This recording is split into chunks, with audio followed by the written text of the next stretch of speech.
Bon, Bezrat Hashem, on va commencer le cours. On est lundi à Natania, chez les tireurs d'élite, c'est votre petit surnom. Vous avez des questions que vous voulez. Le sujet, il est à thème libre. D'accord? Donc c'est un cours qui n'est pas préparé, vous posez la question que vous voulez. C'était quoi la question, Avraham? Est-ce que les problèmes sont une évolution Est-ce que les problèmes sont une évolution pour l'homme? pour l'homme? Et c'était quoi ta question, Igal? Est-ce que Dieu est juif? Est-ce que Dieu est juif? Il est en train de me faire J'adore vos questions. Alors, deux questions. D'accord? Alors, est-ce que les épreuves... Bon, alors, avant de rappeler les questions, ok? Juste, comme on a pour habitude, pour la réfouchéma de tous nos malades, Bezrat Hashem, d'accord? Les Nishmat de tous nos défunts. On aura une pensée particulière pour les victimes de l'attentat d'hier. Bezrat Hashem, on a à l'heure actuelle une soldate, que je dise pas de bêtises, quel est son nom déjà? On m'a envoyé le message aujourd'hui. Aviv Bat Bezrat Hashem, juste que je vérifie. Un message qu'on m'a envoyé aujourd'hui. Elle est en train de se battre, elle est entre la vie et la mort. C'est une des victimes de l'attentat d'hier. Aviv Bat Anat, vous pouvez lire des Teilim. D'accord? Donc Franck Ben Mahana. Franck Asher Ben Mahana. Je préfère ne pas rappeler les noms de famille. D'accord? Bezrat Hashem. Ok? Donc voilà. Donc Refoua Shelema. On aura aussi une pensée pour Sarah Chava Bat Esther Estelle. Chaya Simcha Bat Sarah Chava. Tsiona Bat Sarah Chava. Teila Bat Sarah Chava. Mira Bat Sarah Chava. Les Nishmatam. Shili Bracha Léa Bat Simcha. Oria Bat Chania. Le Rav Yosef Raim Citruk, la rabbinite Mazal Israël, le Rav Shapira qui nous a quittés, malheureusement.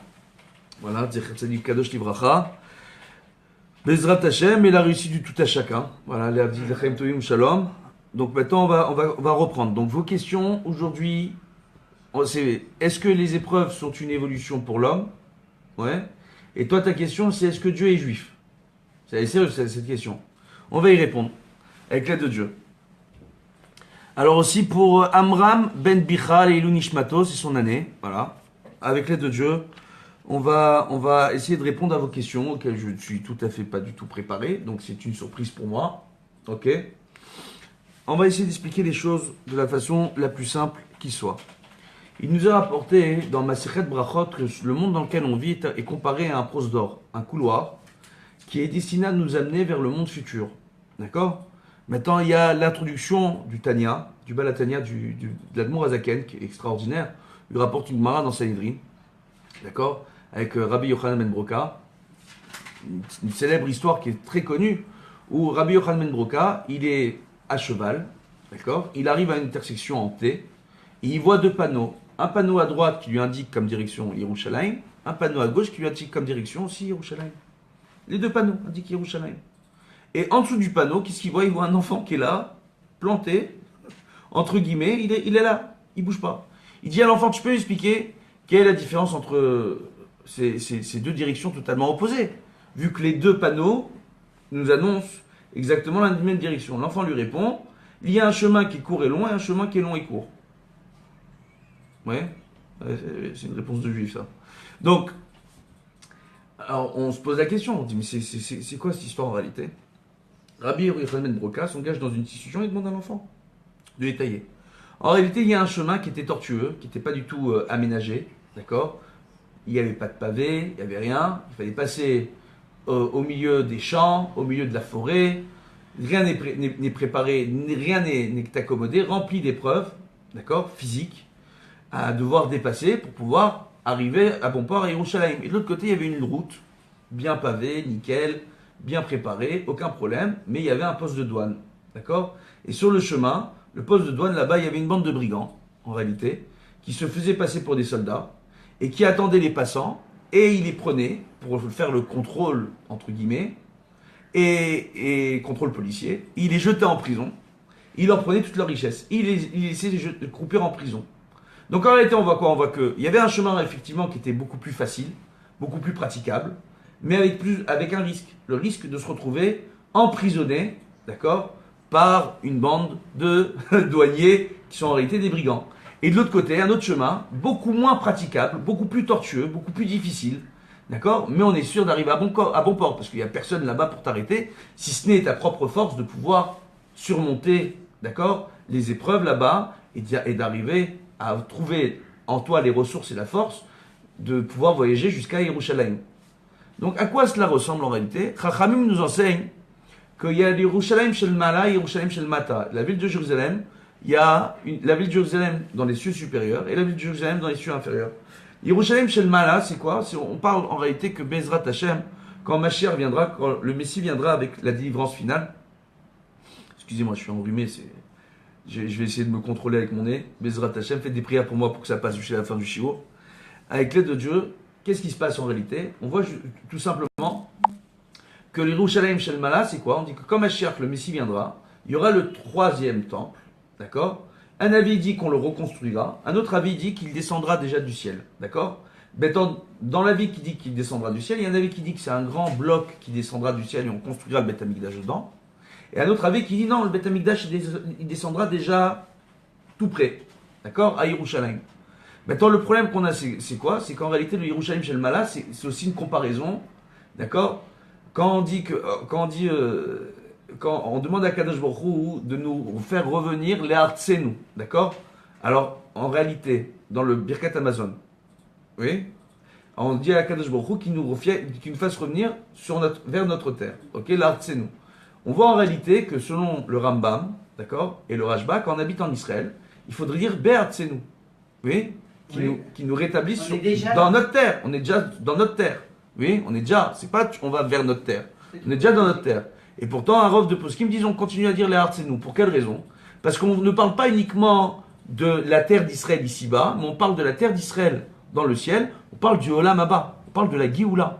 On parle du Yerushalayim Shel Mala. On va faire descendre en bas. C'est-à-dire, le but de la Géoula, c'est d'arriver à joindre, d'accord, le monde spirituel au monde matériel. À communiquer, à conjuguer ces deux mondes-là, en ne faisant que de ces deux mondes-là plus qu'un seul monde. Ça, c'est au moment de la délivrance finale.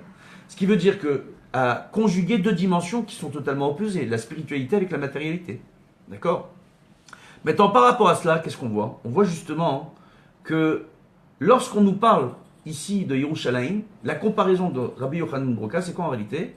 C'est de nous dire que Rabbi Yoshua ben Broka. Bon, il faudrait que je vérifie Bezrat Hashem, mais on voit en réalité que la comparaison à laquelle on veut nous faire référence ici, c'est en réalité il était sur le chemin pour arriver à son lamaba. Lui, il était à dos de cheval. Son cheval représente le corps. D'accord? Un homme qui suit les envies de son corps, il est comme une personne qui a perdu le contrôle de son cheval. D'accord? Donc c'est un cheval sans cavalier, un corps fou. C'est-à-dire on suit toutes les envies et les besoins et les pulsions de notre corps, pulsions matérielles. C'est comme un corps fou. La neshama se retrouve enfermée dans le corps. Donc ici, le tzaddik à dos de cheval est comparé à la neshama.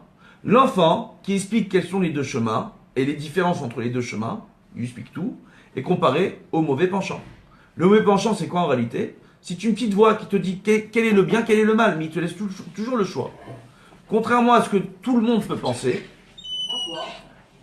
le mauvais penchant, d'accord, le Yetzer Hara, ce n'est pas du tout, en réalité, une entité qui est toujours là pour nous inciter à faire le mal. Il est toujours là pour nous expliquer quel est le bien, quel est le mal, et nous faisons nos propres choix. D'accord? Maintenant, à partir de ce moment-là, qu'est-ce qu'on te dit? On te dit, toi, tu vas arriver à Yerushalayim, ton Lamazé, ton Lamaba, tu vas arriver à bon port. Le Olamazé, c'est un pros d'or, c'est un couloir qui te mène vers le Olamaba. Maintenant, ce couloir, c'est à toi de choisir. Tu veux quoi? La facilité, le chemin le plus court, aller vers là où tu es le plus à l'aise, le chemin le plus praticable. Parce que là-bas, tu peux te faire prisonnier. Ta neshama sera prisonnière de ton corps. Les douaniers dans cette histoire représentent toutes les tendances que nous avons, les mauvaises tendances que nous avons à suivre pour les besoins du corps uniquement, sans se soucier un seul instant de notre spiritualité et de notre Olam Haba. Alors que de l'autre côté, si je me dis, je dois accepter l'épreuve, je dois accepter parfois de passer par des chemins plus sinueux, plus compliqués, qui à mon sens, ça n'a pas de sens, d'accord? Je n'arrive pas à comprendre. J'ai une route, elle est praticable, elle est goudronnée, elle est tout comme il faut. Et de l'autre côté, j'ai un terrain vague, je dois faire du 4x4, oui, du tout-terrain, pour y arriver. Je ne sais même pas si je vais pouvoir y arriver. C'est-à-dire, des fois, dans la vie, il faut savoir que de choisir la solution de facilité, c'est pas forcément ce qu'il y a de mieux. Donc, en cela, oui, les épreuves, d'accord, c'est un enrichissement pour l'homme. À travers ces épreuves, un homme est appelé à grandir. D'accord? Ça, c'est premièrement. Après, quant à savoir si Akadosh Baruch Hu, il est juif ou pas, quant à savoir si Akadosh Baruch Hu, il est juif ou pas, là, il y a une grande erreur. Akadosh Baruch Hu, il n'a pas de religion à proprement dit. Le judaïsme n'est pas une religion. Je vais vous étonner. Ce n'est pas une identité. Ce n'est pas une nationalité. Ce n'est pas un peuple. C'est quoi le judaïsme? Le judaïsme, que l'on traduit en français, ça vient du lachon Yehudi. C'est quoi Yehudi? Comme je l'ai déjà expliqué dans les cours précédents, lorsqu'on prend un homme et il fait partie d'une certaine tribu, on lui donne un nom de famille. Donc tous ceux qui font partie de la tribu de Yehuda, on les appelle les Yehudim. Comme tous ceux qui font partie de la tribu de Shimon, on les appelle les Shimonim. Tous ceux qui font partie de la tribu de Réhouven, les Réhouvenim.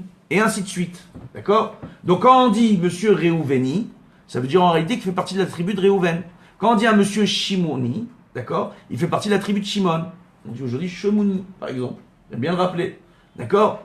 Donc on voit en réalité que quand on nous appelle Yehudim, tout le peuple entier, on nous compare à Yehuda. Pourquoi Yehuda, dans l'épisode face à Tamar, comme je l'ai déjà rappelé à maintes reprises, je ne vais pas encore expliquer l'épisode ici, il a reconnu en public, devant tout le monde, ses torts. La chaîne de Yehuda, c'est Léodot, c'est reconnaître. C'est pas remercier, c'est reconnaître. Léodot laemet, être capable de reconnaître la vérité. Donc le fait de s'appeler Yehudi, de s'appeler juif aujourd'hui en français, c'est une personne qui est capable de reconnaître la vérité de Dieu. Raison pour laquelle l'Église nous a persécutés pendant des décennies. Aujourd'hui, Baruch Hashem, ça s'est réglé, ça s'est calmé. Mais ils nous ont persécutés parce que eux se disaient le véritable peuple d'Israël. Quand on lit le Nouveau Testament, c'est eux le nouveau peuple d'Israël. La thèse de l'Église était de dire que Dieu nous avait envoyés en diaspora. Il nous avait exilés de notre propre terre parce que nous avions fauté. Il avait choisi à partir de ce moment-là une nouvelle descendance au peuple d'Israël, un nouveau peuple qui sera lui appelé le peuple d'Israël, qui est la chrétienté. Les musulmans, leur principe, c'est exactement le même. À la différence que eux disent que c'est l'ange Gabriel qui a remis le Coran à Mohammed. D'accord? Au prophète Mohammed. Donc ça veut dire quoi en réalité? Mahomet, si vous préférez. Ça veut dire quoi en réalité? Ça veut dire que ils sont tous en train de dire que eux, aujourd'hui, c'est eux le peuple élu. Ça veut dire quoi en réalité être Yehudi? C'est reconnaître la vérité. Donc est-ce que Dieu il est Yehudi? Est-ce que Dieu il est Yehudi? Bien sûr. C'est le Dieu de vérité. Est-ce que c'est une religion? Non. C'est être capable de reconnaître la vérité. Quand nous, on aspire à être des juifs, à être des Yehudim, on aspire à reconnaître la vérité. Lorsque nous, on fait la Torah de Dieu, c'est quoi la Torah? Torah, aujourd'hui, en hébreu moderne, c'est traduit par culture. Une culture de vie. La Torah, c'est pas une culture de vie. C'est pas un outil pour recevoir le Olam Haba. C'est pas un outil qui va t'expliquer pour comment vivre dans ce monde. C'est pas un outil. C'est pas un outil pour servir tes intérêts. C'est pas un outil pour te faire croire plus grand que les autres. En réalité, c'est une vérité que tu dois prendre sur toi, que Dieu a créé ce monde, qu'il a donné une ordonnance, un mode d'emploi en réalité, pour savoir comment vivre et dans ce monde matériel, et comment par la suite évoluer dans le monde spirituel. C'est une vérité. Tu comprends ce qu'on est en train de dire ou pas? Ça te répond à ta question? Oui. Bon, Bezrat Hashem. Donc maintenant, par rapport à cela, maintenant, nous, comment réagir ces derniers temps face aux épreuves qu'on voit dans l'actualité? On a, d'un côté, et je vous le dis, c'est pas la première fois, on entend de tristes nouvelles dans la communauté. D'accord? On entend des décès, on entend des maladies, on entend des attentats. D'accord? On entend toutes sortes de choses. L'antisémitisme à travers le monde. Énormément de choses. Chachamim nous rapporte en réalité une chose fantastique. Ils nous disent, sache que Akol bidei shamayim chutz mi'irat shamayim. Tout est entre les mains de Dieu, sauf la crainte de Dieu. Tout est entre les mains du ciel, sauf la crainte du ciel. Ça veut dire quoi en réalité? Ça veut dire que tout dépend, nous, de notre façon d'accomplir la Torah et les mitzvot. Si on se renforce en Torah et mitzvot, ça va parler à certains, ça ne parlera pas à d'autres. D'accord? Si on arrive à se renforcer en Torah ou mitzvot, on est assuré d'avoir une meilleure protection pour le clan d'Israël. Dès qu'il y a la désunion au sein du clan d'Israël, cela joue en notre défaveur. Je vais vous donner un exemple simple, clair et net. Il y a en ce moment le procès d'un jeune soldat qui était à l'armée. Il y a des vidéos du jour où ce soldat a abattu un terroriste après que ce terroriste ait poignardé un autre soldat. Il a été neutralisé, il était au sol. Tout le monde disait n'approchez pas du terroriste. Il a peut-être sur lui une charge explosive. Parce que souvent, lorsqu'ils se lancent à vouloir poignarder les soldats, ils ont une charge explosive sur eux pour attirer un maximum de soldats. Et dès qu'il y a un maximum de soldats, ils se font exploser. Ça, tous les médias oublient d'en parler. Tous les médias oublient d'en parler à travers le monde. D'accord ?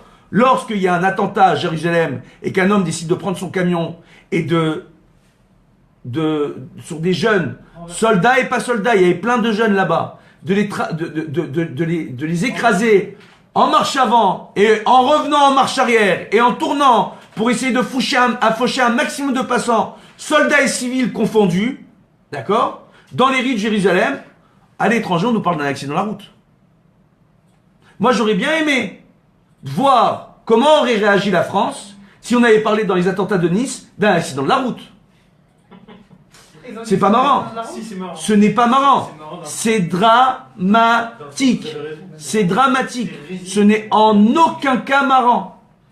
C'est-à-dire ceux qui veulent sourire de cela, ils n'ont rien compris. C'est dramatique. Par rapport à cela, comment réagir nous ?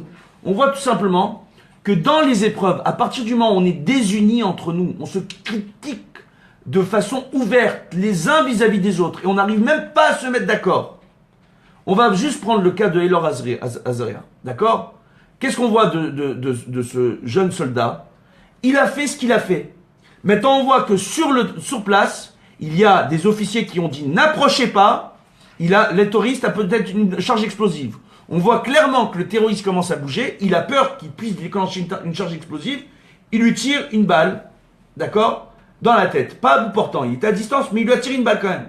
D'accord ? Qu'est-ce qu'on comprend de cela ? Ce jeune homme, aujourd'hui, il est condamné par la justice israélienne. Il risque de faire 9 ans de prison. Quel message ça envoie ? Moi, je vous dis franchement, dans la façon d'agir, c'est très discutable la façon d'agir du soldat. C'est sanctionnable. C'est sanctionnable aussi. Mais de sanctionner de 9 ans de prison, qu'est-ce qu'on est en train d'envoyer comme message à tous nos soldats ? Qu'est-ce qu'on est en train d'envoyer comme message à nos ennemis ? Qu'est-ce qu'on est en train d'envoyer comme message à n'importe quel arabe israélien qui est en train de conduire un poids lourd ?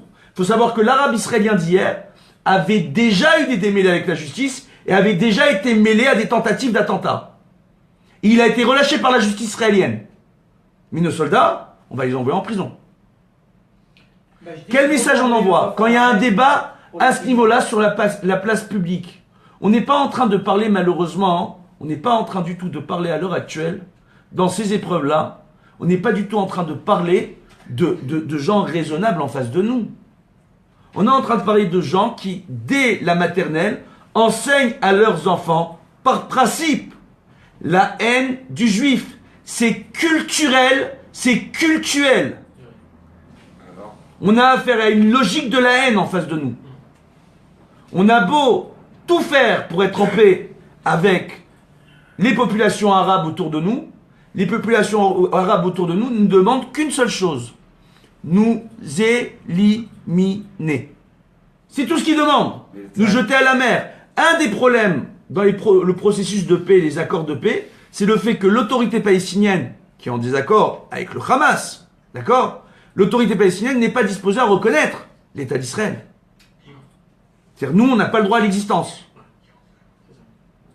Donc ça veut dire quoi en réalité ? Ça veut dire qu'il n'y a pas de paix possible. Le 15 janvier, il y a une blague à Paris. Je suis citoyen français, d'accord ? Mais aussi israélien. Il y a une blague à Paris. Conférence de paix avec qui ? On parle d'une conférence de paix quand il y a deux parties pour la paix. Quand on voit que lorsqu'il y a un attentat, d'accord ? À Jérusalem, on distribue dans les villes arabes israéliennes et dans Gaza et partout des confiseries et on célèbre la mort des juifs. Et on déduit que ça, on voit des enfants dans les voitures à qui, dès leur plus jeune âge, on leur enseigne comme ça. Alors, on va nous dire le désespoir, etc., etc. Très bien. Eh ben, on répondra à ces gens-là qu'il y a beaucoup de gens dans le 93 qui sont désespérés. que les lois sociales aujourd'hui, à travers l'Europe, il y a un déséquilibre profond. Et quand ces gens-là vont prendre les armes et vont commencer à faire des attentats, chose qui a déjà commencé, d'accord, on leur dira quoi? C'est à l'équilibre social, premièrement.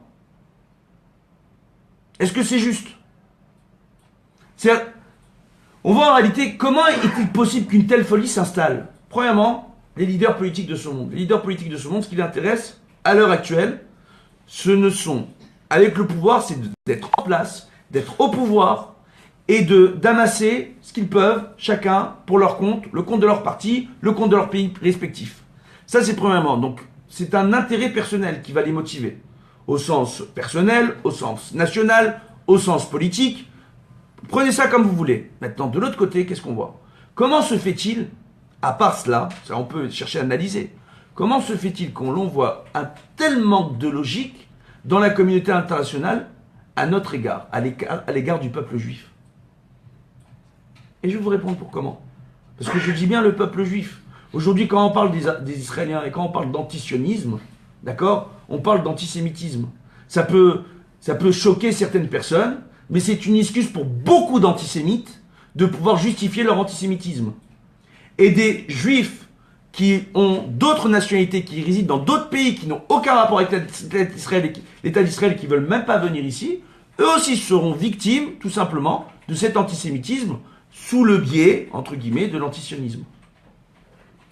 Donc, maintenant, par rapport à cela, et j'ai pas l'habitude de faire ce genre de cours, Chachamim ont l'habitude de nous dire Ben Adam Alecha Nirdam. Être humain, qu'est-ce que tu as à être endormi? Et lève-toi pour toi et fais des supplications devant l'Éternel. Pourquoi tu t'endors? Chachamim nous rapporte que les Juifs qui habitent sur la terre d'Israël sont endormis. Sont endormis. Mais ceux qui habitent en dehors de la terre d'Israël, ils n'ont même pas commencé à prendre vie.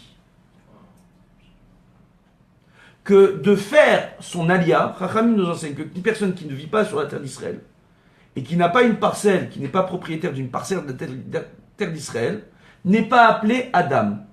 C'est-à-dire, il n'est pas appelé descendant de Adam Arishon.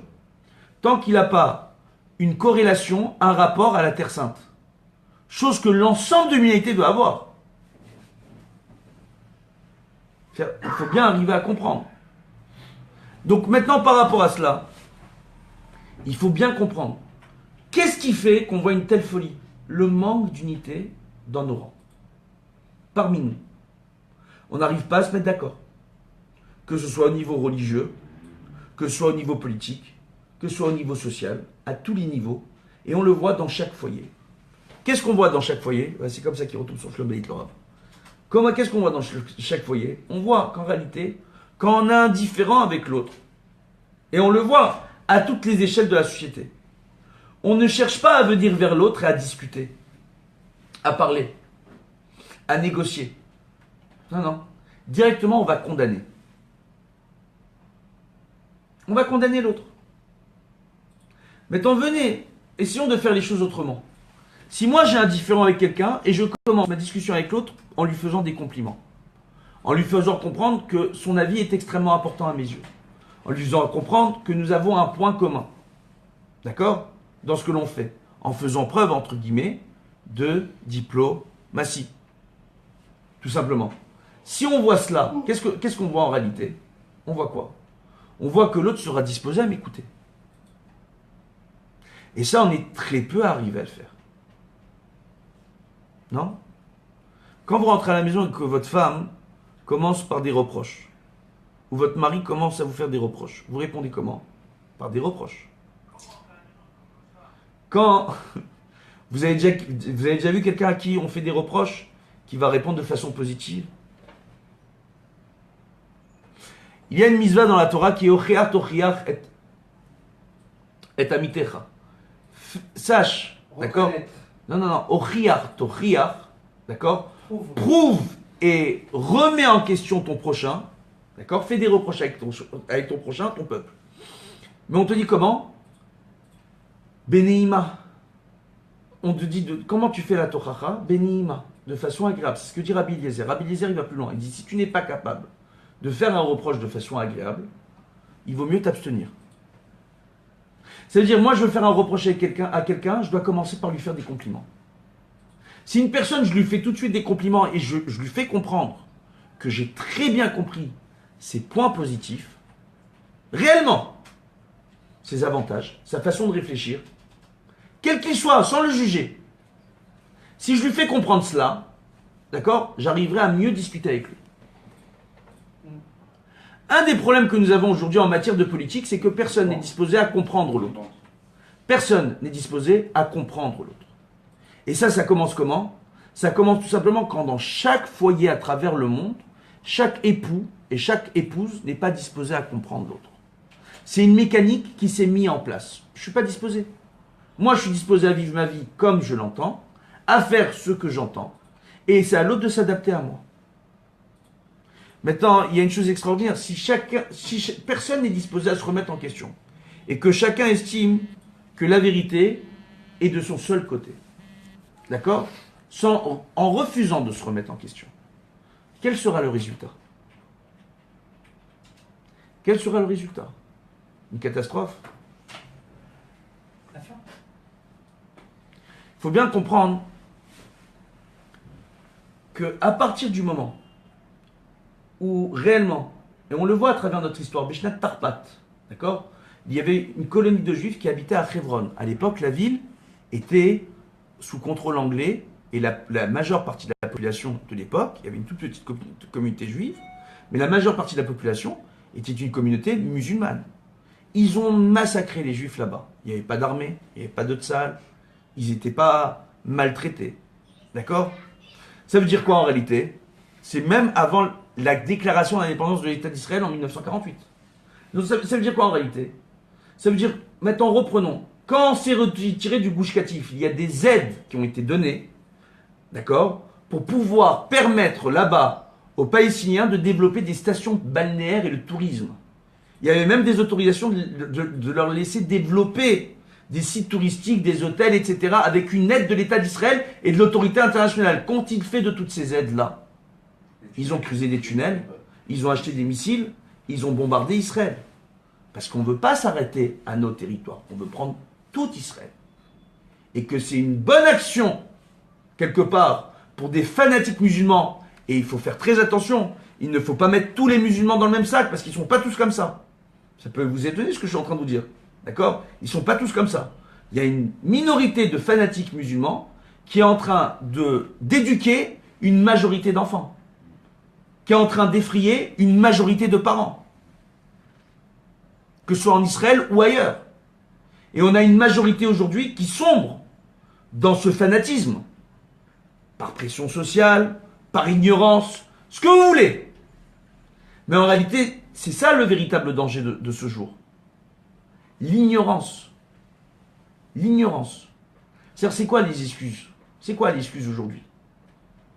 C'est-à-dire, on voit aujourd'hui des propos contre le peuple juif, des gens qui arrivent à donner raison à un homme qui va écraser de sang-froid une population.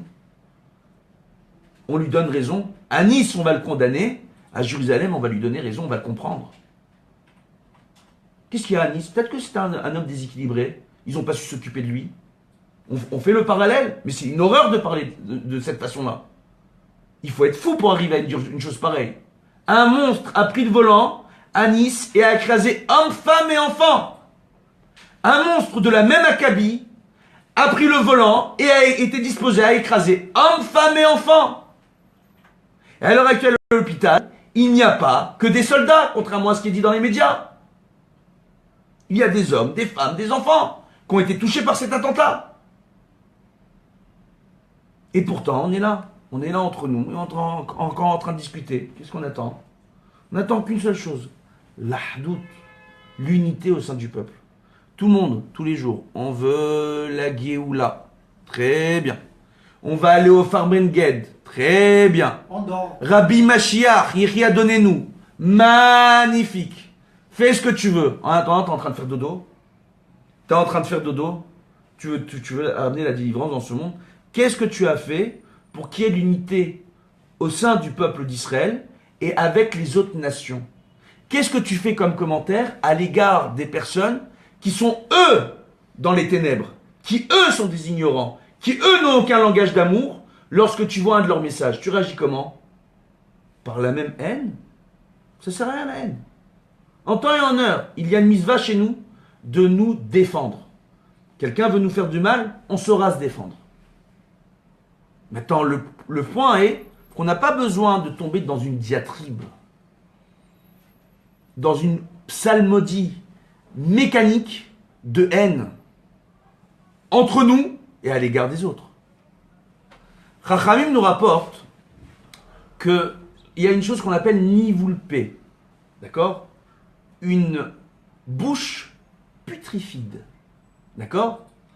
Oh, oui, des fois j'ai des mots comme ça qui me sortent. Je sais pas comment c'est. Je sais pas si c'est pas un barbarisme ou pas, mais c'est pas grave, hein? D'accord? Donc qu'est-ce qu'on voit par rapport à ça? On voit quoi, ce nivulpé, c'est quoi? C'est quand on emploie des termes à l'égard des autres, un langage de haine, un langage avec des mots de la rue, des mots vulgaires. Qu'est-ce qu'on est en train de se faire? On est en train de se faire du mal à Neshama. Ça vaut le coup de se faire du mal à Neshama? Toutes les preuves à l'heure actuelle, c'est de ne pas tomber. Ça n'existe pas, putrifide. Bon, alors c'est quoi le bon? Hein? Putride. Alors voilà, une bouche putride. D'accord, oui, bah, il a vérifié sur Google. Alors attends, maintenant, une minute. C'est pas lui, c'est Google. Alors attends, une minute. Qu'est-ce qu'on voit par rapport à ça, justement? Justement, qu'est-ce qu'on voit? On voit que d'avoir une bouche où on a un langage de haine, pas on est en train de dormir, on est totalement endormi. D'avoir de la haine vis-à-vis de ton prochain. D'avoir de la haine vis-à-vis de l'autre parce qu'il n'a pas la même religion que toi ou la même croyance. Le grand rabbin d'Israël a condamné les massacres en Syrie. Le grand rabbin d'Israël a condamné les massacres en Syrie. On a condamné les massacres au Darfour. On a condamné les massacres au Rwanda. On est allé sur place. On a envoyé des forces. À l'heure actuelle, l'armée d'Israël soigne chaque jour des blessés syriens venant à la frontière israélienne pour se faire soigner. Ils sont soignés dans les hôpitaux israéliens et c'est qu'à leur demande qu'ils peuvent repartir en Syrie. Ça y est, il y a un seul média qui en parle de ça. Et c'est à nos frères. Mais c'est pas grave, les frères, c'est des êtres humains. Il y a quand même des gens qui. Il y a un humanisme. Il y a quand même des gens qui. Maintenant, qui que l'on se doit d'avoir. Maintenant, excuse-moi, je peux? Est-ce que je peux? Mais ça, c'est pas un discours qui est acceptable. C'est-à-dire, on peut monter des frontières qui sont hautes je sais pas, de 300 mètres, de 400 mètres, monter des murs entre le Mexique, les États-Unis, monter des murs partout. On va arriver à empêcher le déséquilibre social d'envahir le monde quand les sociétés que l'on bâtit aujourd'hui ne respectent pas le déséquilibre social et que à cause de ça, les pires idées fanatiques peuvent prendre le contrôle au sein des populations. On l'a vu avec le fascisme, on l'a vu avec le socialisme, d'accord? Fascisme sur tous les angles, hein. Soit le communisme, le socialisme, etc. C'est-à-dire, on voit les pires idées venir au monde et se propager quand c'est difficile pour chacun d'arriver à mener sa barque dans ce monde. Alors que si chacun faisait la tzedaka avec son prochain, si chacun s'occupait de son prochain, s'il y avait plus d'unité entre les hommes, on serait là où on est aujourd'hui? Beaucoup moins. Beaucoup moins. C'est sûr. Dans Bezrat Hashem, on doit comprendre qu'on doit tous arriver à reconnaître la vérité. La vérité, c'est qu'on est tous descendants d'Adam et Ève. La vérité, c'est qu'on est tous frères et sœurs. La vérité, c'est qu'il y a un seul Dieu qui a créé ce monde. La vérité, c'est que c'est un Dieu d'amour. Et la vérité, tout est entre les mains du ciel sauf la crainte du ciel. Si toi tu décides de détruire ce monde, Dieu ne t'en empêchera pas. À moins que des gens qui ont la crainte du ciel soient suffisamment méritants pour décider d'arrêter celui qui a décidé de détruire ce monde. Donc la vérité, notre meilleure arme pour lutter contre la haine, pour lutter contre les catastrophes, c'est notre crainte du ciel. Et à travers la crainte du ciel, comment je la vois? Rabbi Yochanan a dit à ses élèves, un jour, il leur a dit, je vous souhaite d'avoir la crainte de Dieu comme vous avez la crainte des hommes. Ça veut dire quoi? Ça veut dire que quand nous, on est seuls devant notre écran et qu'on se connecte sur Internet sous de faux noms, il nous est très facile de faire les commentaires qu'on veut. Oui. Mais si je savais que mes commentaires sont en train d'ajouter dans ce monde de la haine, et dans le ciel est en train de faire une peine incroyable à notre Créateur, et qu'avec cette haine que je propage dans ce monde, je ne vais ne faire que le détruire, oui, comment je réagirais si je savais qu'au-dessus de moi, il y en a un qui voit tout et qui sait du tout, il s'appelle le bon Dieu? Comment je réagirais? Autrement, non? Non. On le ferait pas. Peut-être qu'on ne le ferait pas. Surtout si on sait que ce un, à la fin de notre vie, il fera les comptes avec nous. Par rapport à cela, Bezrat Hashem, on doit tous arriver à comprendre qu'à l'heure actuelle, il y a un véritable besoin d'unité. Il y a un véritable besoin d'amour à travers le monde. Oui. All we need is love. Mais dans le bon sens du terme. Ce qui veut dire en réalité... Aimez-vous. D'accord? Oui, exactement. Mais ça veut dire quoi en réalité? Bezrat Hashem, c'est-à-dire à partir du moment où on reconnaîtra la vérité de ce monde, qui est l'ordonnance divine, à travers la Torah, à travers les mitzvot, les actions que Dieu nous a demandé de faire et les exactions que Dieu nous a demandé d'éviter, d'accord? On arrivera au sein de nos rangs déjà à rétablir un équilibre. Oh, ça c'est premièrement. Et avoir moins de sujets de dissension. Bezrat Hashem. Que Dieu fasse que nous ayons tous la bracha et la hatzlacha dans toutes nos entreprises. Que Akadosh Baruch Hu, Bezrat Hashem, nous accorde la délivrance, et au plan personnel et au plan global, mais une délivrance premièrement d'arriver à nous délivrer de nos mauvaises pensées et de nos mauvais langages. Ne serait-ce que sur le plan personnel. Parce qu'encore une fois, quand tu insultes quelqu'un, ne t'attends pas de le voir réagir en disant « Ah, tu as raison, excuse-moi ». Rares sont les personnes qui acceptent facilement de se faire insulter. Rares sont les personnes qui acceptent facilement de se faire insulter. Quand tu écrases quelqu'un, ne t'attends pas à ce qu'il réagisse facilement en face de toi. D'accord? C'est dur de garder un comportement positif avec des gens qui en haine contre toi. C'est eux qui nous ont rendus haineux. Attends. On n'était pas haineux, on n'avait pas. Donc, par rapport à cela, donc, il faut arrêter la logique de haine. La logique de haine, ça veut dire, on vient, on t'agresse, tu te défends. Aimez-vous. Mais ne va pas agresser en premier lieu. Ah, c'est sûr. Tu comprends ce que je suis en train de te dire? Et là, je parle en général. Il faut bien arriver à comprendre. Et il faut bien arriver à faire la différence entre ceux qui disent se faire agresser alors qu'on leur fournit toutes les aides sociales, toutes les aides médicales, toutes les aides administratives, et on ne va pas se faire exploser chez eux. Et on ne rentre pas avec des camions dans leur ville pour écraser leurs hommes, leurs femmes et leurs enfants.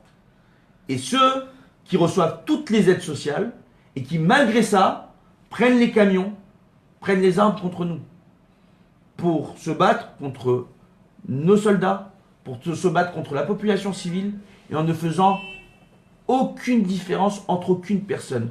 Quand on a eu les attentats au Bélier, toutes les voitures qui ont écrasé les civils l'année dernière, on a entendu une condamnation de l'ONU? Est-ce que c'est quelque chose de normal? Lorsqu'on a un jeune couple qui est sur le point de se marier, qui marche dans la rue à Jérusalem, et qui a un terroriste qui décide d'écraser le couple, et le jeune marié qui meurt sur le coup, est-ce que c'est normal? Ce n'est pas normal. Mais on ne va rien dire. La presse à l'étranger qui continue à appeler ça, tout simplement, des accidents de la route. Le problème, c'est que s'ils qualifient cela d'accident de la route, ce qu'ils ne comprennent pas, c'est qu'ils se rendent eux-mêmes dans le danger. Parce que là-bas, ceux qui vont voir les articles vont dire, donc ils nous donnent raison. Donc s'ils nous donnent raison en Israël, ils donnent raison à notre cause dans le monde entier. Donc c'est une bonne chose pour nous de continuer notre guerre à travers le monde entier contre tous les infidèles. Et quand on te dit tout ce qui n'est pas comme moi est appelé infidèle, là on rentre dans un véritable danger fasciste. Bezrat Hashem, que chacun arrive à reconnaître la vérité, que Dieu aime chacune de ses créatures, quelle que soit sa religion, quelle que soit sa pratique, quel que soit son niveau, et Dieu n'a qu'un seul désir, le repentir de tout à chacun, à travers son message et son amour éternel de Dieu, le vrai, le seul, l'original. D'accord? C'est une marque déposée à Kadosh Baruch Hu.